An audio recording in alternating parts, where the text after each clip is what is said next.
Ladies and gentlemen, boys and girls, babies in their diapers, welcome to the Tiberius Show with your host, Tiberius Boy! That's me, Tiberius!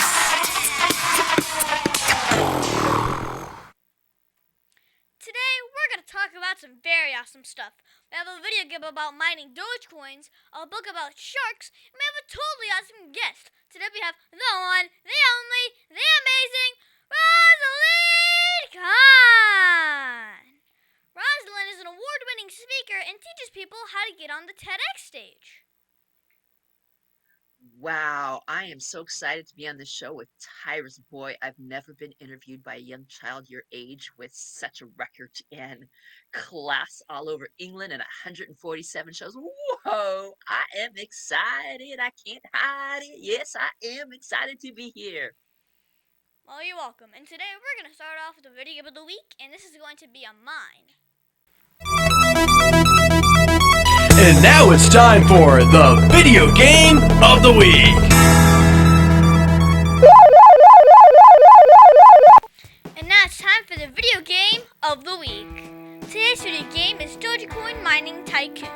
This is a game on the Roblox platform, and because it is on Roblox, you are able to play it on PC, Mac, Xbox, and even your cell phone. And it is free. Ooh, love those. It was made by Ursa Major Games. This game is kind of like Bitcoin Miner Beta. Wow, that is exciting. I love that. Such an incredible, amazing company. So, how to play this game is you press at the bottom of the screen and place down your shelf. You can place down your GPUs that mine your Dogecoin. Then you can sell your Dogecoin at the bank. You can also get GPUs from the GPU shop, but you need money from the bank by selling your Dogecoin.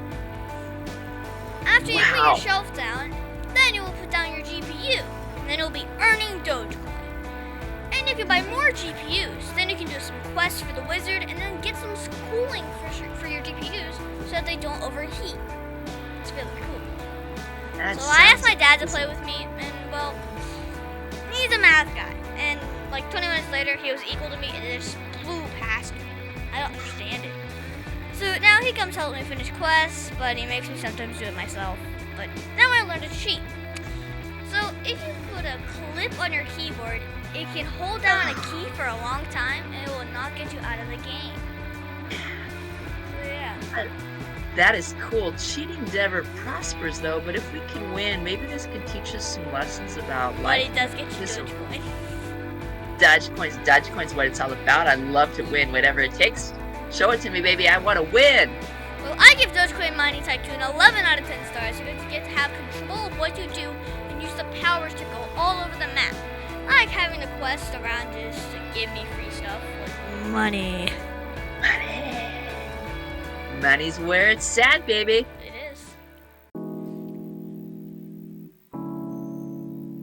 And now it's time for the book of the week. The Reef Where Sharks Rule. This book is written by Brian Scary. Let me read to the back of the book. In fact, Rosalyn, would you like to do the honors? Certainly. In the reef where the sharks rule, you'll join a National Geographic photographer on an incredible assignment. You'll be face to face with a shark on this adventure. Wow. Okay, so this is an AI book that is worth one whole point. It is rated for 4th grade and 4th month. This is a great book about a photographer that went on an adventure for photos. So Brian Scary is a photographer, as you know. And well, he wanted to see sharks again, and he got an opportunity to get pictures of sharks. So he went to the ocean and found a shark. The shark did not attack for some reason. The shark was curious about him, and he was curious about the shark. It was very weird. I learned about sharks, and I think you would enjoy it as well. I can't tell you all about the story, but it was a pretty good ending. And you should read the book too. Well, I give The Reef Where Sharks Rule 10 out of 10 stars because I really liked the story and it was so good. Also, you got more pictures of sharks at the end.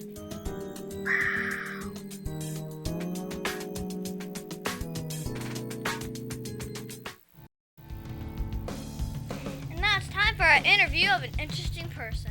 Today's is going to be so much fun. Today we have the one, the only, the amazing Rosalyn Kahn. Rosalyn is an award-winning speaker and teaches people how to get on the TEDx stage. Wow, it's truly an honor to be here with you, Tiberius. Truly a pleasure. I always love children, and especially you're one of my top favorites. I love the TED stage. I love helping other people to help them improve their talk so they can do just that. So first off, how are you enjoying being on the show? It's wonderful. I can't say I've ever been interviewed by a 10-year-old, so I'm going to have to add that to my world of first and tell all my friends I was interviewed by Tiberius Boy on the Tiberius show. Wow, they're going to be jealous of me. I just wondered if I don't have any guests, I would just interview myself. What? What are you talking about, interview yourself? Yeah. You couldn't do that. No way. I could ask myself the same questions. Okay, so No. I have to ask. Your bio lists a ton of jobs from coach, Toastmaster, author, teacher to the TEDx speaker. Well, which one do you like the most and why do you like it the most? Well, I think teaching is amazing because in teaching you get to help others to be the best that they can be. You know, a lot of people think it's the glamour TED stage, but it's really helping others to be the best that they can. A lot of people fear public speaking as the world's greatest fear, and I show them. If you think about people in the audience, you never know the lives that you can change. Okay. So your main job is helping people prepare to be able to do their own TEDx talk. Well, what got you interested in speaking?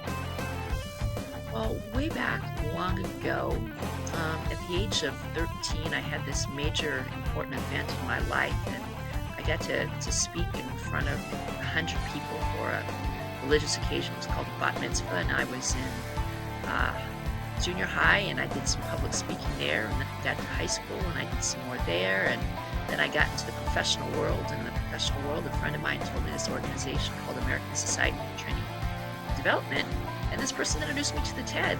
And when I saw those people on the TED stage, I said, oh my gosh, I want to be on that stage one day too. Okay.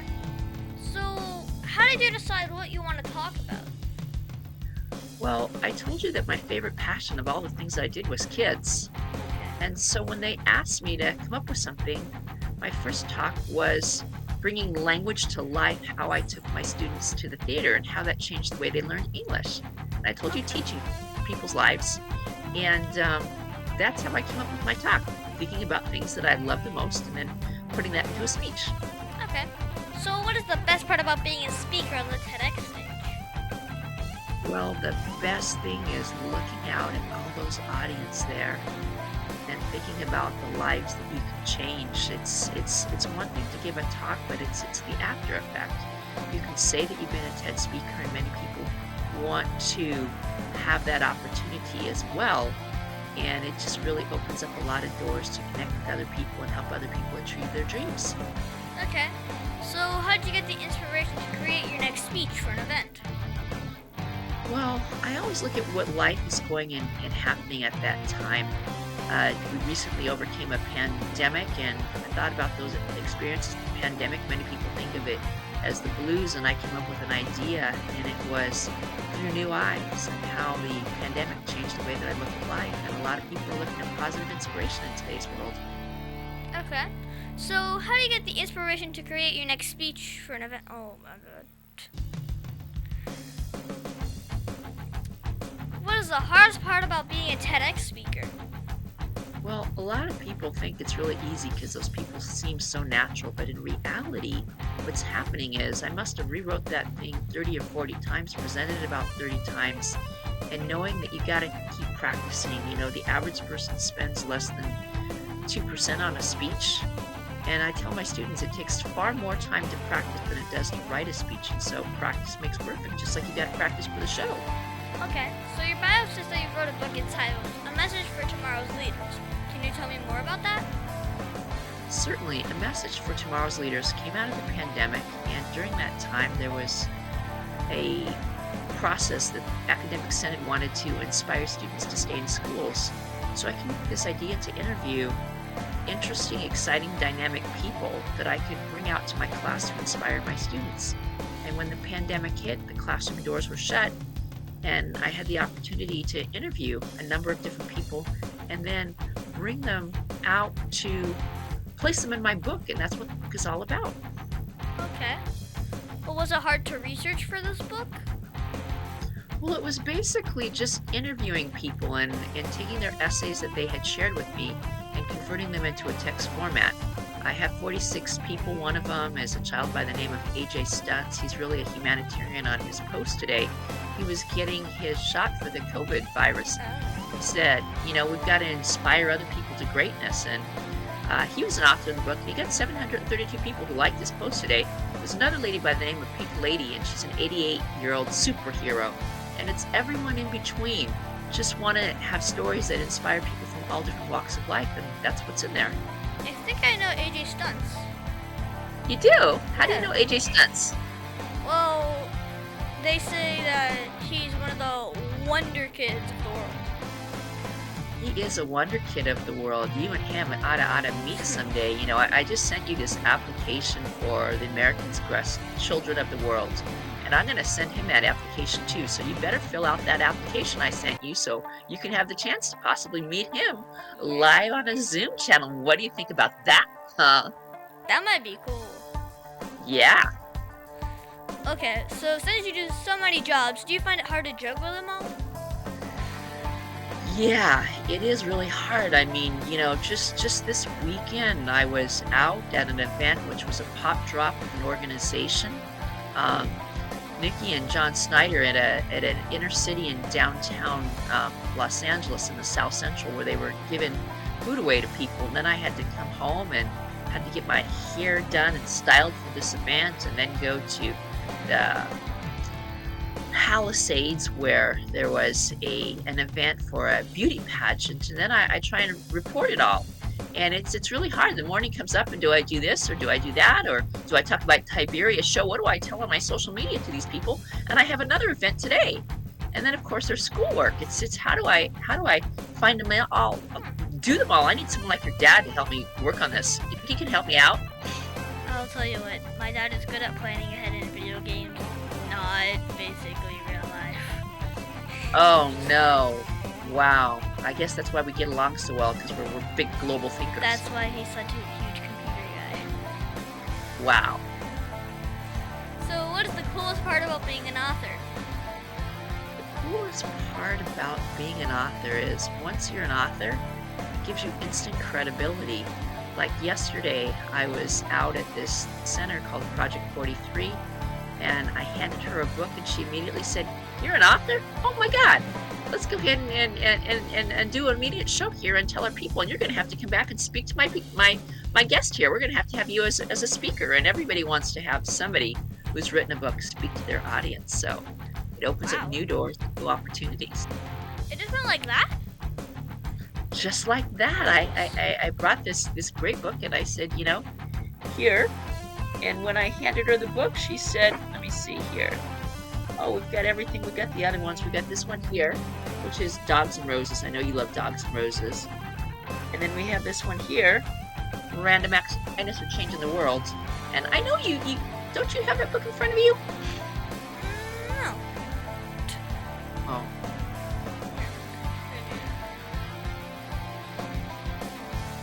So, wait. Here we go. Here is the book I gave them. A Message for Tomorrow's Leaders. How to transform your life to stay in education. Great book. Wow. 102 pages. Okay, so what did you want to do when you grew up? Did you always know that you were going to be on the speaker on the TEDx stage? You know, I was a curious child, and I think the best thing we learn from our parents. I mean, your dad taught you everything that you know. And I know my dad was a consultant in industry, and he had 3 different jobs at 3 different industries, and he helped people. And so that's kind of the 4-step that I followed. I wanted to be just like him, except I was an accountant, not good with numbers. But I like consulting. I like helping people, and I taught at various different schools, and now I'm just at one. So I guess he was my inspiration. Okay, so kind of run me through it. What kind of tasks does a TEDx speaker have to do on a daily basis? Well, one of the things is you got to begin the day with focus. I begin every day getting up and doing my morning meditation with a thing that's called the positive meditation. I take some moments out to give gratitude, because gratitude is what it's all about. I do some stretching exercises because you got to exercise the mind before you get ready. I do some motivational reading to help me get to where I'm going. And then I'll begin the process on doing some writing. And then I put it down because you need to have time to go ahead and review those thoughts that you've written and go on with the rest of my day, and then come back later and read what I've written in the evening so I can see how to make it better. Okay. Well, do you need a lot of training to work in this job? Well, one of the things about being a teacher is you need to get a master's degree, and you got to figure out, what your interest is and things like that. But they say that to be on the TEDx stage, you don't need to actually be a speaker. You just have to have a message that connects with the audience, something they haven't already heard. And once you get that message, you can send in an application. I think you put a video together to try out for one, and then they review that, and then you get with a coach like me, and I'd help them refine that talk and make sure it's great. And when they get on that stage, they can be absolutely perfect and change people's lives. Okay. So if you could think of one thing that would make your job easier, what would it be? Just one.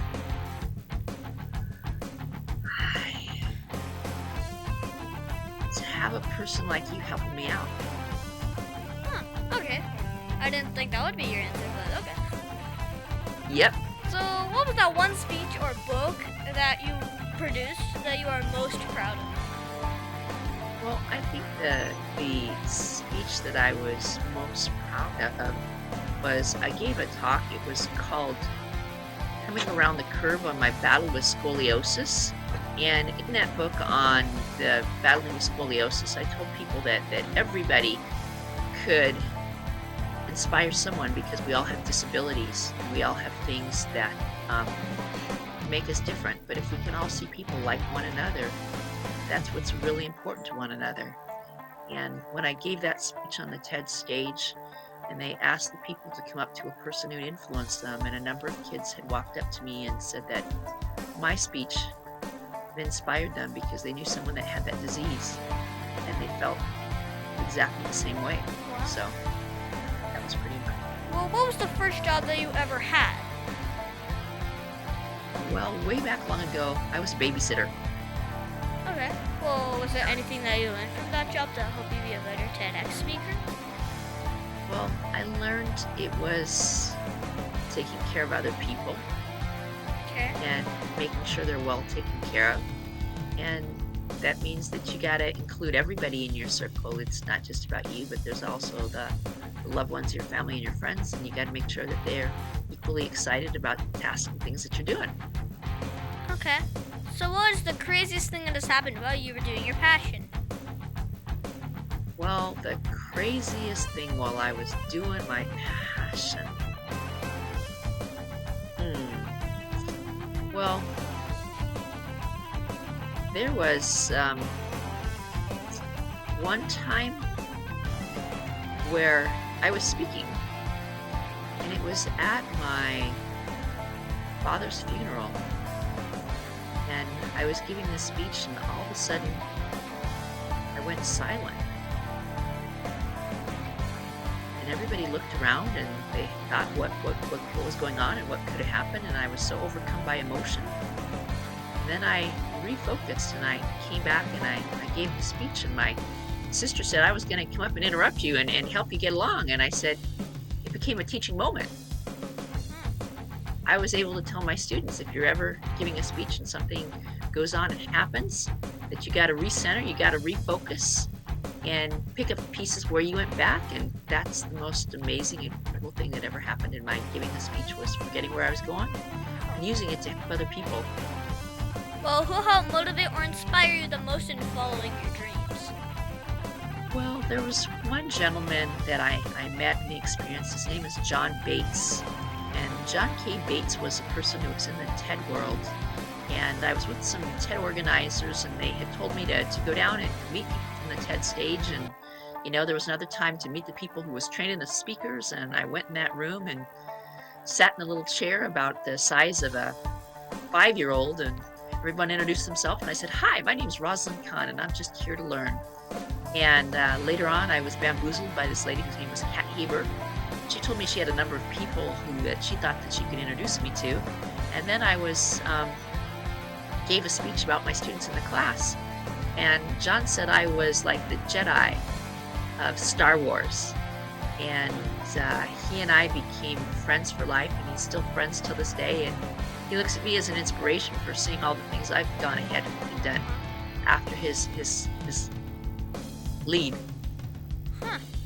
So what advice would you give my listeners if they wanted to grow up and be a speaker on the TEDx stage? Well, one of the things I would say is to find your passion. Find your passion. Find something that you're really fascinated about. Think about something that other people wouldn't really think about, and start imagining not only how it impacts you, but how is it going to impact the people in the audience? What's the benefit that you're going to leave behind them? What is the one message that you want to leave to help them out so that they're going to walk away and they're going to live a different life that's better than that? And if they're really inspired, they can talk to me. Okay. Well, if you could go back 10 years and tell yourself something, what would it be? If I was to go back 10 years and tell myself something, it would be the importance of never giving up. Okay. That's why there's always TEDs. Yeah. So, when you're not working with people wanting to be on the TEDx, what do you do for fun? Well, I love photography. I absolutely love photography. I was at an event last night that was this beauty pageant, and I was saying, "Here, let me take some pictures here. You got to take those flowers. You got to put them to the left. You got to put them to the right. Can you go ahead and face this person? I want you looking face to face." And I love setting up pictures and forming them so that people have life-lasting memories. That is one of my greatest passions. Okay. So, do you play video games? And if you do, what is your favorite one? I'm not a huge video game fan, but I think there was one video game that my niece had played, and it was one where you did some exercise and you followed the moves and the dance moves of how the other person was moving. Is that considered a video game? Yes, that is. I can't remember what that game is called. I haven't done it in so long. We do it always in music class, but I can't remember. It's a thing where you have to have something around you. You have to hold something in your hand. Maybe, I don't know.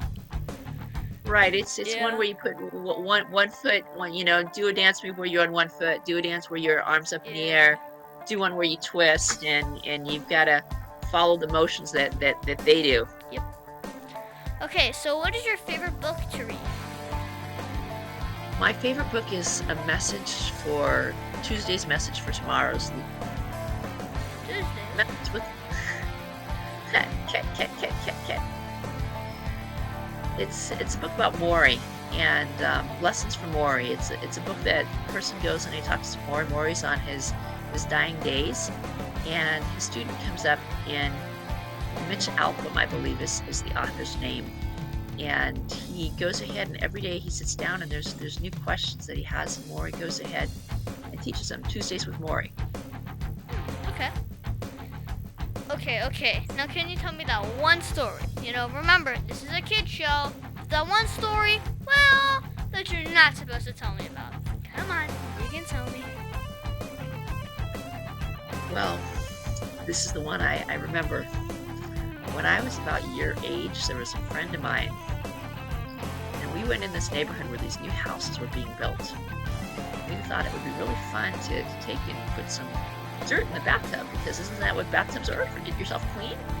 And so we went and put in there, and we thought we were so cute and adorable. And when our parents filled out, they were not so happy. My friend got put on time out for a whole week. She was really embarrassed, and we went ahead and I reconnected with her and she was telling me that story, and I didn't know that she got in so much trouble for that experience.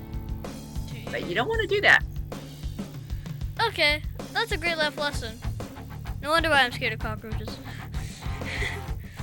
Well, is there anything else you think my listeners should know about you? Well, I think you should let them know that beyond being a TEDx speaker, besides being an author, a humanitarian, I'm really a person who cares a lot about other people. So, like I said, a week ago, I was at a event in San Diego for the Los Angeles International Film and Fashion Show, and I was at the top of my game. And I made sure this weekend that I was at a center in South Central helping other people out who didn't have it, helping others with the project Pop Drop. In the evening, I was at an event that was for beauty queens, and so oftentimes we look at one people and we say, Tiberius is just a kid. No, Tiberius has a show. No, Tiberius is a mathematician. He's a video gamer and so much. And so I'd say, don't look at people and make snap judgments and think you know everything that you know about them. And if something bad happens, everybody deserves a second chance. Yeah, that's true. Well, do you have a website or Facebook for my listeners that want to follow you? Oh, I certainly do. And the best thing about it is you just follow this name here, Rosalyn Kahn. You can go to Rosalyn Kahn Instagram, and you can see my beautiful photography. You can go to Facebook. You can go to LinkedIn, and also you can go to Twitter. And my webpage is my name, RosalynKahn.com. And they're all places. All you just put in the same name, and there I am. Huh. And even you can go to my YouTube too. I know you're subscribed to my YouTube channel. I'm almost up to 100 people. And if you can get your friends to go hit subscribe, I will be up to 100 with your help. Thank you so much. You could also get her to 100, and also we could try to get me to 300. Wow. Let's work together on that one, baby. Yes. Well, what is that one question that you think I forgot to ask you?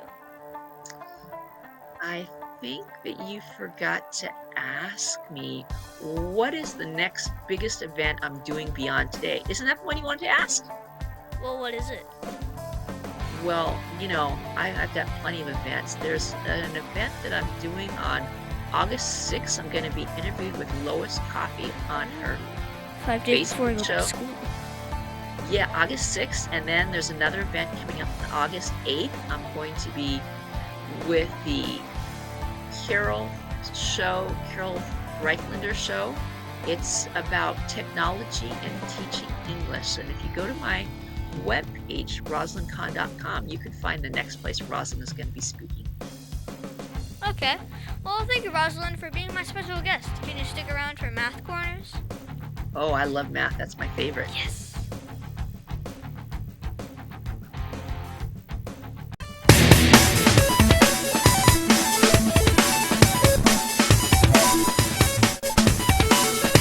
Tiberius' favorite subject, it's Math Corners! Thank you, Rosalyn, for helping me with Math Corners. Today, we're going to talk about graphing points. So I'm doing my IXL.com math skills and found graphing points. This does not look like math, but it really is math. And it's a lot of fun. So you start off with a chart or graph. This looks like two number lines. One on the bottom is called the x-axis, and the one on the left is called the y-axis, but it's pointing up. Well, they meet on the bottom left at 0, so they're basically like this. Like, they have one going up and one going to the right. So yeah, it's really cool. So now you have this graph, the x and y number lines, and then you have to graph a point on the chart. Each point is assigned a letter, so I could have point A, and you could put it on the graph. But where is the question? So you can define where the point is by the location on the number lines. First, you list the y-axis location. So if you have to put point A on 2, 3, it would be 2 squares over to the right, and then 3 squares up from the bottom. Now, it is important to keep any other points on a graph have nothing to do with others. So, because point C is also on the graph, does not get in the way of point A. Now, sometimes They give you the coordinates and you have to plot the point. So if you are told to put point K on 4 or 2, you just first look at the x-axis and move 4 squares to the right, and then look on the y-axis and move 2 squares up, which is really weird. Oh, and make sure to put a K next to the point. So Rosalyn, do you now know all about how to do graphing of points? Oh yeah, I love graphing in points. They're really fun. They help in building structures and things like that. Have you ever thought about the way that it helps in parking a car? No. So here's what you do. You take 2 cars and you line them up one by one. This is my car, and we're parallel parking. And what you're going to do is, as you pull the car back, you're going to turn into that angle. 30 angle. Right. Yeah, right angle. And then as you pull in, you're going to straighten the car out. So and it works magically. It's how you apply the graphing and the angles to doing the parking space. Yeah. Because I think you go to like a 40-degree angle of turn. Then right. Go 35, 30, 25 as you're going into the spot. All the way to 0. Straight. Exactly. Right. So let's say there was a car like right here. There's a car in front of it. Instead a space over. So there's 3 parking spots. One's in the first spot, and one's in the third spot. There's an open spot in the second one. Right. 40-degree angle, 35 as you're going into it, 25, 20, whatever. Parallel. Exactly. That's how you apply math. What? Yes. Bet you never heard of that one before. Have you? Well, thank you, Rosalyn, for your help with math corners. Certainly.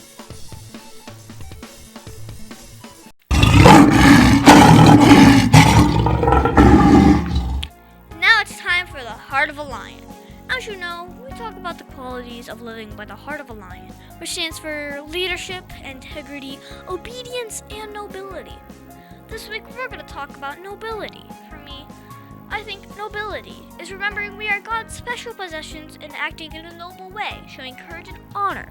The qualities of nobility are goodness, virtue, honor, generosity, and selflessness. I saw nobility with the first responders that worked with my dad. My dad was very sick and in the hospital, and a lot of people worked very hard to get him well.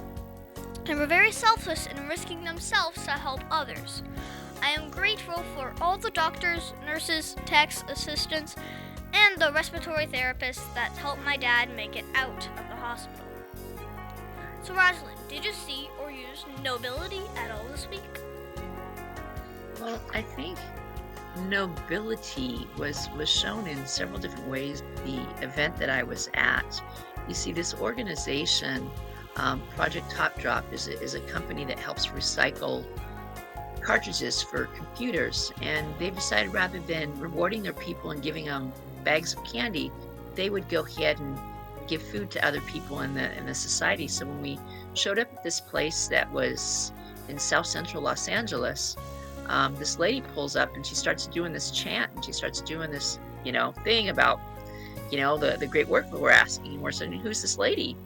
And she was the lady who decided to put up a post about what it was that they need, because in their neighborhood they don't have any food because the food place basically shut down and people were living off McDonald's. Oh, wow. So she takes donations that people bring to her business, and you just sign your name and you can take whatever you need. And so they were running low on their food, and then the organization is so successful that she applied for this loan and she got it, and the police came up to her and asked her how she stopped crime that no one else was able to stop. And she said, simply by asking people. And so it's people like that who are going ahead and helping others. And when I brought a copy of my book here on A Message for Tomorrow's Leaders, I said, here's a gift. I want to inspire you to help your people out, because with my organization, Community with Unity, we're really helping other people transpire and live a better life. Okay. And that is my answer to being noble this week. Okay. Well, with all of the Heart of the Lion virtues, which is your favorite? Well, I think the heart of the lion virtues, which is really most important, is integrity. A lot of people tell you they're going to do things, but people don't always follow up. And so when I showed up at the event and I pulled up there, I said, I wouldn't want to be here at 10 o'clock at night. But when I tell people that I'm going to do something, I show up. And so when I said to the lady, I'm so grateful that I came out here, and she says, you know, how many people say that they're going to come out, but they rarely do? And I said, I do what I say, and I say what I do. And she says, yeah, you know, I was going to get something back to you. I'm going to make sure I send you back that email. So that's what it's all about, doing what you said that you're going to do. And as long as you keep your word, the world opens up to you. Okay. Well, we should always try and be lion strong in everything we do. That's true. I agree. And that's our show, folks. I want to thank the one, the only, the amazing Rosalyn Kahn for being on my show. It has been so much fun talking with you today, and I can't wait to see you in the future of what are your TEDx talks. Thank you so much. It's really been a pleasure and an honor to be with you here, Tiberius. And if people want to go ahead and follow me, they just need to click on the link below, RosalynKahn.com. You can find me on Facebook, Instagram, LinkedIn. And please help me on that YouTube. Get up to 100, just need a few more, and help Tiberius on his. It's been a pleasure and honor to be here, sharing light and love with the world. Tiberius, you are the rock of the nation. Thank you so much from the bottom of my heart. Gratitude beyond words. Okay. Well, you can also find me on Facebook and Instagram at The Tiberius Show. And please be sure to visit The Tiberius Show on YouTube, and please subscribe. Also, be sure to listen to us next week on The Tiberius Show with your host, Tiberius Boy! The Tiberius Show is not filmed in front of a live studio audience. Executive producer Joseph Boy, production editor Pierre Laguerre, Green Room manager Danny Boy, and your program host Tiberius Boy. The Tiberius Show is copyright 2018.